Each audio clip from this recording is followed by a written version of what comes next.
We fed Miss Eloise last night, and if you can see back there, she got more than excited and happy to exert her energy. So we are going to make a double batch with her and then clean up the rest of this mess that's left from her.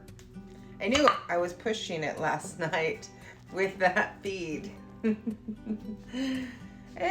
boy. So I'm doing a smaller batch recipe, but a double. So we're gonna start with 180 grams of starter. She really enjoyed that big feed, didn't she? All right. What a mess. Okay. I guess we're going to be using her for another double batch as well. So then we'll clear that out. So 180 grams of active starter, and these are just slightly smaller than my normal recipe. And then we'll do 570 grams of warm filtered water. All right, we don't want to mix on our scale. That will break it. That into a nice, bubbly, happy, active slurry. Last but not least, we add 800 grams of bread flour. Normally in my other recipe I do 1,000, so it's about 100 grams lighter than the normal. So I'll do 800. Just for me. Now we will mix this into a nice shaggy dough.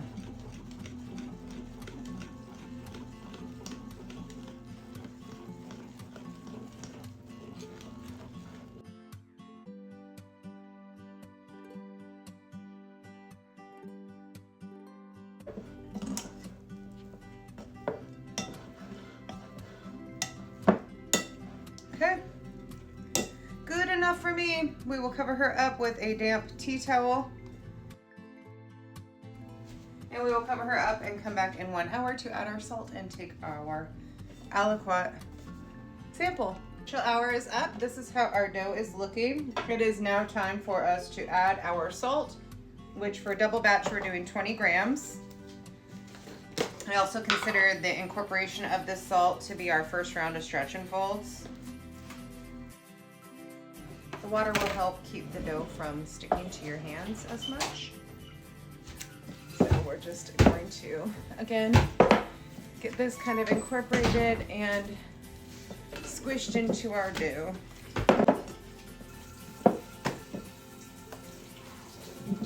This already feels nice. I just want to make sure that that salt, I don't feel that gritty, like sandy texture. That way I know it's all kind of mixed in completely.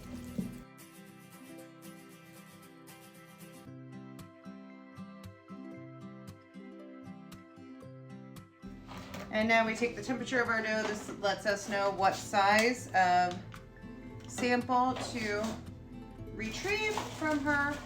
My dough is really warm, 81 degrees, so we're going to do 43 grams as our sample size. That's the largest portion that we ever take. Yeah, 81. Woo, sticky dough. The good thing is, hopefully this will go fast. I don't know why my scale shut off. Well, the battery's already low. Ah! Okay, now that our scale has fresh batteries, 43 grams is what we want to add in our aliquot sample.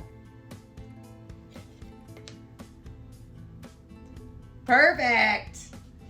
All right, in the bowl she will go, and I just put her within the dough so that she's retaining the same level of, or the same temperature as the rest of the dough around her, because what we're doing is using this to monitor the process or progress of her bulk ferment. We'll be back in 30 minutes for our second round of stretch and fold. Back for round 2 of stretch and folds. I'm also going to add in some of our cheese and jalapenos. This is going to be a garlic loaf too, but I do not want to mess with getting the oil from the garlic in our dough. So I'm going to just do some cheese here and some jalapenos. And we're just going to stretch that dough, fold it over,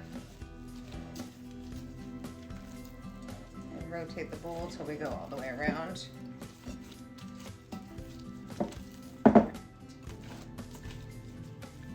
I usually don't wear gloves. I'm just not in the mood to have jalapeno juice all over my hands, and I've got to do this for the next loaf too, or the next batch of dough that we were making at the same time as this one.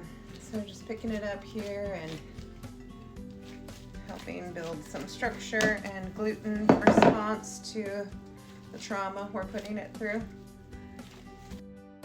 Those. And I'm going to put my sample back in here, cover her back up with a damp tea towel, and we will return in 30 minutes. We're back for round 3 of our stretch and folds. Our dough is looking pretty darn nice, if I do say so myself. I'm gonna add some more cheese here. Oh, Mabel heard the word cheese. Flour on, cheese everywhere. Not for you. It's not for you. All right, we'll throw some more jalapenos in here. And a little bit of the juice to just kind of give it some extra flavor throughout. Oh, I forgot, I did want to add, I like to add this aglio olio seasoning mix. It's like garlicky, spicy seasoning. So we'll do that. Pick up our dough, fold it over. Pick it up, fold it over.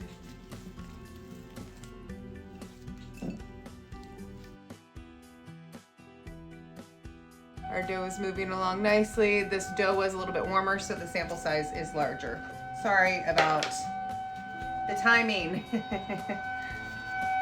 We'll be back in 30 minutes. We have returned for our 4th and final round of stretch and folds, and we're going to add some more inclusions here. I had to shred another block of cheese. And I've still got our cut up jalapenos here. The garlic I'm going to wait until we're doing our lamination process once our dough is done proofing, just because I don't want to mess with the oil from that. This is kind of pushing it enough for my liking. And I did some extra sharp white Wisconsin cheddar as well. I kind of like to do the orange looking cheese. I don't know if that's the right way to say it, just because visually you can see it in the bread, but this is fine too. I like the flavor of this. I just like for people to be able to see what's all in there.